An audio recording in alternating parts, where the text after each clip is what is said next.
Hello and welcome. Today I'm going to be talking about the best shows I think you should be watching during quarantine. I have grouped them by streaming service, so I have Netflix and Hulu and Amazon. So unfortunately there will not be any HBO shows on this list. Even if I did have HBO, the only one I'd probably actually recommend would be like Hunger Games. Game of Thrones. And I have ranked them based on bingeability, a scale of 1 to 10, 10 being you have to keep watching, it's so good. 1 being you probably only want to watch one episode at a time. But the bingeability scale does not have anything to do with how good the show is.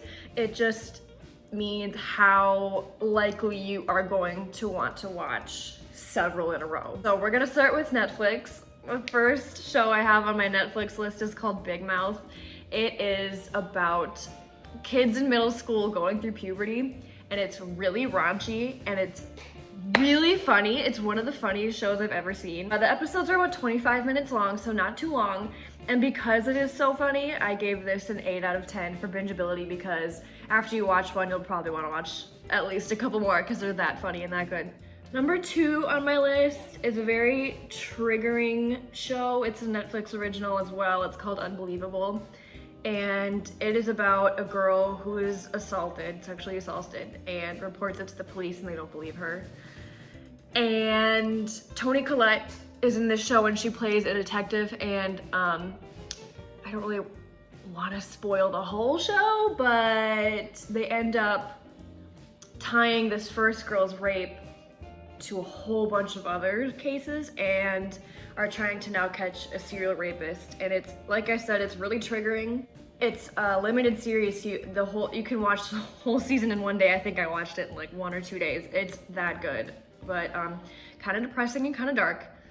Just putting that out there. But that is a 10 on the bingeability scale for sure. Then I have Schitt's Creek. If you haven't watched Schitt's Creek yet, it is about a very rich family that loses everything and they have to move to this tiny town called Schitt's Creek. And it's written and produced by Eugene and Dan Levy, who are like America's sweetheart, even though I think they're Canadian, but whatever. But this show is the funniest, one of the most well-written shows. Like, I'd put it up there with like Modern Family in terms of like good writing. It is so funny. And I think, yeah, I gave this one an 8 out of 10 because for bingeability, you'll probably binge this one because it's so good and the episodes are pretty short. There's my cat. And then I have Orange is the New Black, and I gave this one a 7 out of 10 because the episodes are kind of long. That's the only reason I did give it a higher score, but this show is still very bingeable.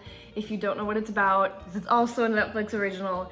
It is about a kind of a richer white young woman named Piper who goes to jail for a crime she committed like 10 years ago. And it's a federal prison, it's a federal women's prison, and the show is very loosely based on a true story. Oh my god, it is really, really good. And it's funny, and it's sad, and it's cute, and it's, you know, like, it's got everything. Then I have Gilmore Girls. I gave Gilmore Girls a 9 out of 10 for bingeability. If you don't know what Gilmore Girls is about, it's a very old show. I guess not very old, but I think it premiered in like 2001 maybe. So it's before the age of like cell phones and stuff. So it's a pretty wholesome, cute show, but it is about a young, very, very young single mother and her teenage daughter living in a small town in Connecticut and their lives together. And this show is so sweet and so funny, and I love this show so much. And if you haven't seen it yet, you'll probably love it. My dad is a huge fan of the show, fun fact. Men and women of all ages will watch Gilmore Girls and love it. And then next on Netflix, which is another Netflix original, is called The Haunting of Hill House.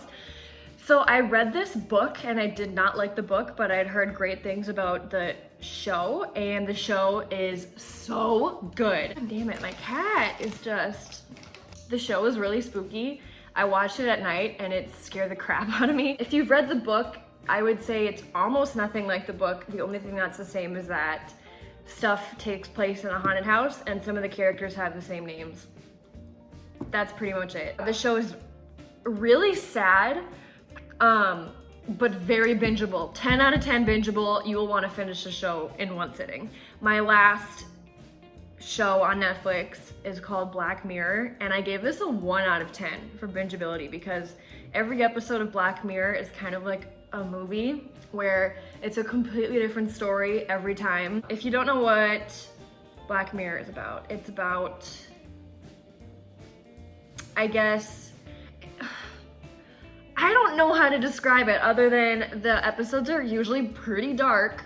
They usually take place like somewhere in the near future and kind of Twilight Zone-y, where they're almost like cautionary tales about like technology. I don't know, but they're really, really interesting and cool and dark and deep. So if you haven't watched Black Mirror yet, definitely watch it. But I wouldn't call this bingeable by any means, because after you watch one, you're gonna want to sit and reflect and probably not watch another one. So that's my list from Netflix. I'm gonna move on to Hulu. Not all of them are Hulu originals, but these are just ones that you can find on Hulu right now. And my first one is Bob's Burgers. I give this a 6 out of 10 for bingeability because, I mean, it's a cartoon like Simpsons or Big Mouth or, you know, Family Guy.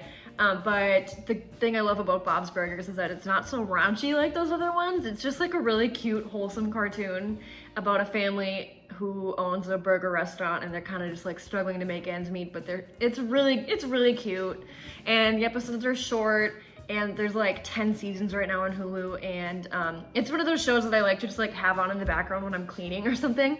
So if you haven't watched Bob's Burgers, highly recommend. It's super cute. And then I have The Golden Girls. I think everyone knows what The Golden Girls is about. It's about 4 older women living in Miami together in a house, and it's just really cute. I gave this bingeability a 5. It's kind of another one you just like have on in the background. And then another show that's on Hulu. This show ended when I was in high school. I think I was like a junior in high school when it ended, so probably 2013 or 2014, but it's How I Met Your Mother. This is a very bingeable show. I gave it an 8, could probably be a 9. It's got everything you want in a sitcom. It's funny, sad, it's got a good story, it makes you laugh, it makes you cry.